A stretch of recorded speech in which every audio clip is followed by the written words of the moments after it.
PTI के रहनुमा इस वक्त मीडिया से बात कर रहे हैं। और जिस तरह उनकी गरज में इजाफा हो रहा है उस तरह ये बात खुल के अया होती जा रही है कि इनके बहुत ज़्यादा घबराहट है और बहुत ज़्यादा तकलीफ़ में है और होनी भी चाहिए, इसलिए कि आज की जो प्रोसीडिंग्स थी सुप्रीम कोर्ट में, अगर उसके बारे में आप थोड़ा गौर करें तो जज साहबान ने बार बार एक चीज़ कही। उन्होंने कहा, नवाज शरीफ साहब के वकील को कहा कि आपको 1 साल से हम कह रहे हैं कि हमें कोई ऐसी दस्तावेज़ात ला के दो जो ये साबित करें कि आपने हक हलाल के पैसे से ये जो लंदन के फ्लैट्स हैं वो ख़रीदे हैं। और उनको याद दिलाया गया, उनके वकील को, कि नेशनल असम्बली में तकरीर करते हुए जनाब नवाज शरीफ साहब ने ये कहा था कि ये हैं हुजूर, ये हैं वो ज़राए जिनसे हमने मिलें बनाई और जिनसे हमने फ्लैट ख़रीदे। फिर उन्होंने ये कहा कि सारे दस्तावेज़ात मेरे पास मौजूद हैं, और उन्होंने दस्तावेज़ात सुना है स्पीकर को भी दिए। ये और बात है कि जब उनको जीआईटी ने पूछा कि आपने कौन से दस्तावेज़ात स्पीकर को दिए हैं तो उनको इसके बारे में कोई इल्म नहीं था। सो ना इनके फिर एक और चीज़ कही गई अदालत में कि ये जो जॉइंट इन्वेस्टिगेशन टीम बनी थी, ये आप लोगों को एक और मौका दिया गया था कि आपके पास अगर कोई शहादत है जिससे आप साबित कर सकते हैं कि ये लंदन के फ्लैट्स जो हैं आपने हक हलाल की कमाई से ख़रीदे हैं, क्योंकि आपने तस्लीम तो कर लिया है कि आपके हैं, लेकिन आपने वहाँ भी कोई दस्तावेज़ात नहीं प्रोड्यूस किए। और उनके वकील का सारा डिफेंस जो था, सारा का सारा, कि जी वो ख़त जो था वो इस रास्ते आने के बजाय इस रास्ते आया, यानी कि म्यूचुअल लीगल, यानी कि जो हमने दूसरे मुल्कों से डीआईटी ने मदद मांगी कानून के मुताबिक, कि जी वो ख़त का ज़रिया ठीक नहीं था। और भाई असल बात तो ये है कि साबित हो गया है, आपकी ट्रस्ट डीड जाली है, साबित हो गया है। मरियम साहबा मालिका हैं नीलसन नेस्कॉल की, साबित हो गया। इसका मतलब है कि फ़्लैटों की वो मालिका अगर हैं तो मरियम साहब है उस वक़्त जब उनके कोई ज़राए भी नहीं थे। उसके बाद साबित हो गया कि नवाज शरीफ साहब मार्केटिंग मैनेजर थे एक कंपनी के दुबई में और उससे तनख्वाह भी लेते थे। ये सारे ऑफिशियल डॉक्यूमेंट्स हैं। सो ये भी साबित हो गया कि गल्फ स्टील के बिकने की कोई दस्तावेज़ात नहीं है।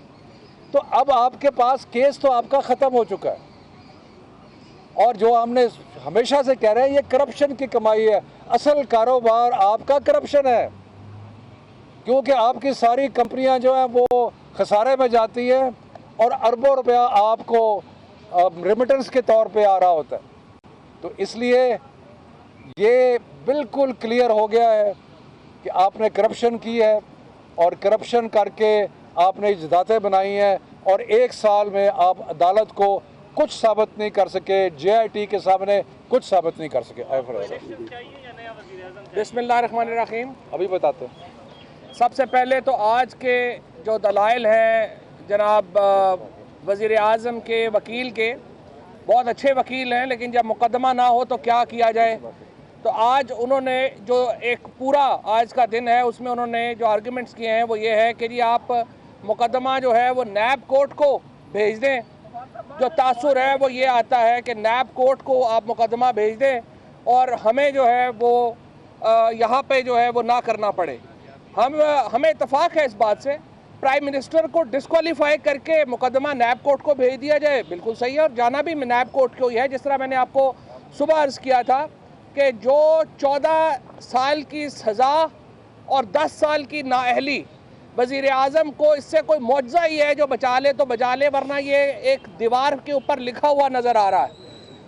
सुबह जब आर्गूमेंट शुरू हुए तो इस बात से शुरू हुए कि कहते हैं कि जो जीआईटी है उसने हुदैबिया की तहकीकात क्यों की। हुदैबिया की तहकीकात नहीं करनी चाहिए थी क्योंकि जनाब वो तो इन्वेस्टिगेशन बंद हो गई थी। तो फिर जज साहब ने उनकी तवज्जो दिलाई कि 17 साल से एवनफील्ड एवेन्यू अपार्टमेंट्स की तफ्तीश भी चल रही है और ये मुकम्मल नहीं हुई है और आप मुकम्मल असल में होने नहीं दे रहे हैं। नवाज शरीफ साहब का जब भी इक़्तिदार आया, चाहे वो 90 और 93 की दहाई हो, चाहे वो अब 2013 की दहाई हो, हमने देखा है कि इनकी जायदादों में ऐसे इजाफा हुआ है कि जिसकी कोई शुमार कतार नज़र नहीं आती है।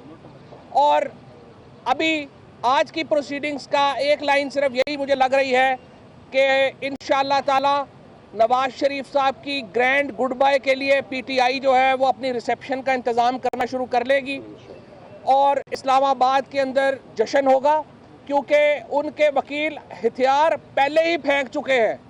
उनके पास कुछ तीर नहीं है तरकश में जवाब देने को। कहते हैं कि जी पहले असम्बली में कहा कि हम तमाम रिकॉर्ड देंगे, तो जज साहब ने कहा कि आपने असम्बली में रिकॉर्ड नहीं दिया। आपको कहा गया सुप्रीम कोर्ट में दे दें, सुप्रीम कोर्ट में नहीं दिया गया। आपकी तसल्ली के लिए हमने 60 दिन की एक बड़ी जो कम्प्रीहेंसिव इन्वेस्टिगेशन कराई, आपने वहाँ पे रिकॉर्ड नहीं दिया।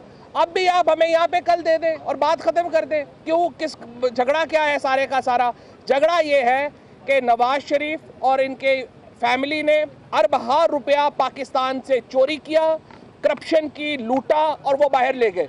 और ये जो दानियाल अजीज़ वगैरह ये आते हैं, इनसे सवाल पूछे कि अपार्टमेंट्स का, ये कहते हैं इमरान खान बड़ा बुरा है। इनसे पूछो कि आपने ये जो रिसोर्सेज हैं, इनके सोर्सेज हैं, इनके बारे में कुछ बताएं, कहते हैं नहीं बनी गाला के ऊपर आ जाएं। ओ भाई तुम अपना तो जवाब दे दो। बनी गाला वालों से तो जो जो सवाल पूछा गया उसका जवाब दे रहे हैं, जो जो बात की गई है उसका जवाब दे रहे हैं और देंगे। हम जो असूल अपने लिए तय करते हैं वही असूल दूसरों के ऊपर भी अप्लाई करते हैं। ये नहीं कि हमारे लिए असूल अलहदा है। और इंशाअल्लाह ताला आखिरी हफ्ते, आखिरी 10 दिन, आखिरी 15 दिन कर लें, वो चल रहे हैं। पीटीआई के लोग और पूरे पाकिस्तान के लोग अपनी जश्न की तैयारी करें। यहाँ पे तो टाइम फिश हो गया है, काम ख़त्म है, किसी के पास यहाँ पे कुछ नहीं है। इंशाअल्लाह ताला जश्न होगा और जश्न की तैयारी करें। हाँ जी बताएं। ख़त्म हो गई बात, पुरानी बातें की। अगला ये जो इल्जाम है कि जेआईटी ने पीटीआई के ऑफिस क्लियरर को तफ्तीश के लिए इस्तेमाल किया, एक उनके ऑब्जेक्शन है प्राइम मिनिस्टर की, दूसरा वो ये कह रहे हैं कि आईएसआई का जो मेंबर है वो तो कॉन्ट्रैक्चुअल एम्प्लॉय है जो कि रेगुलर में आता ही नहीं है और लीगल उसके लिए बाउंड नहीं है। 3 बातें जो पीएमएलएन ने बाहर की थी। सबसे पहले उन्होंने कहा वॉल्यूम 10 ओपन करें। अदालत के अंदर सुप्रीम कोर्ट ने ऑप्शन दी पीएमएलएन के वकील को कि वॉल्यूम 10 ओपन किया जाए। उन्होंने उसको ओपन करने के लिए हामी नहीं भरी। इन्होंने कहा था कि कतर की अगर नहीं होगी इन्वेस्टिगेशन तो हम इस रिपोर्ट को नहीं मानेंगे। अंदर एक लफ्ज़ भी कतर की रिपोर्ट के ऊपर बात नहीं की गई। बाहर कहा गया कि एफजेडी कंपनी नवाज शरीफ की नहीं है, अंदर एडमिट किया गया कि नवाज शरीफ की है। क्योंकि ये जो गैंग आपके सामने आता है, ये गैंग जो है ये इन्होंने झूठों में पीएचडी की हुई है। ये अपने वहाँ पे वकीलों से भी पूछ के नहीं आते कि उन्होंने आज क्या कहना है, क्या नहीं करना। और ये सारे डॉक्टर हैं अपने अपने शोबे में। कोई जो है वो झूठ में डॉक्टर है, कोई फोर्जरी में डॉक्टर है, कोई जेलसाजी में डॉक्टर है। ये सारे माशाल्लाह डॉक्टर ही आपके सामने आते हैं। आपकी जानिब से ये इल्जाम लगाया गया कि नवाज शरीफ ने और करप्शन की और मुल्क का पैसा लूट के बाहर लेके गए। एक ऐसा ही इल्जाम इमरान खान पे भी है कि उन्होंने पीटीवी पे हमला किया और उनके खिलाफ मुकदमा में वो इश्तिहारी भी है। दानियाल अजीज साहब ने भी मेरा इसका कोई जवाब इन दोनों केसेस में ये ऐसे ही है कि जैसे आप जो है वो कहते हैं एप्पल्स एंड ऑरेंजेस, यानी सेब और इकट्ठे कर दें। इमरान खान के ऊपर इल्ज़ाम है कि वो पॉलिटिकल प्रोटेस्ट कर रहे थे। पॉलिटिकल प्रोटेस्ट हर पॉलिटिकल वर्कर का बुनियादी हक है, उसके ऊपर टेररिज्म के केसेस नहीं बना दिए जाते। इसको आपको एक और, ये इनकी पुराना तरीका वारदात है और ये पंजाब पुलिस को भी पहले इस्तेमाल करते रहे अपने दुश्मनों के या अपने सियासी हरीफों के ख़िलाफ़, और अब भी ये अब इन्होंने इमरान खान साहब के ख़िलाफ़ और तकरीबन सारी टॉप लीडरशिप के ख़िलाफ़ दहशतगर्दी के केस। मैं भी आपके सामने एक दहशतगर्द खड़ा हूँ। मेरे पे 7 मुकदमे जो है इन्होंने बनाया हुआ है। तो ये सिर्फ और सिर्फ अपने जो मुखालफिन, सियासी मुखालफिन हैं, उनको तंग करने के लिए, उन पर प्रेशर डालने के लिए इस किस्म का मुकदमा करते हैं। ठीक,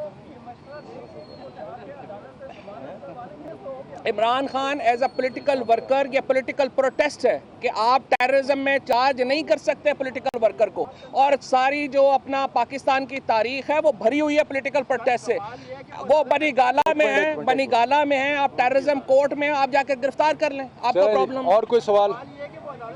इसलिए कि टेररिज्म कोर्ट में पेश होना तौहीन है पॉलिटिकल वर्कर के लिए। और कोई सवाल? बस, थैंक यू जी। और आपने इस वक्त देखा कि पीटीआई के रहनुमा मीडिया के नुमाइंदों से बात कर रहे थे। उन्होंने बात करते हुए कहा, फवाद चौधरी बात कर रहे थे, उन्होंने कहा कि नवाज शरीफ और ख़ानदान ने अरबों रुपए पाकिस्तान से चोरी किए।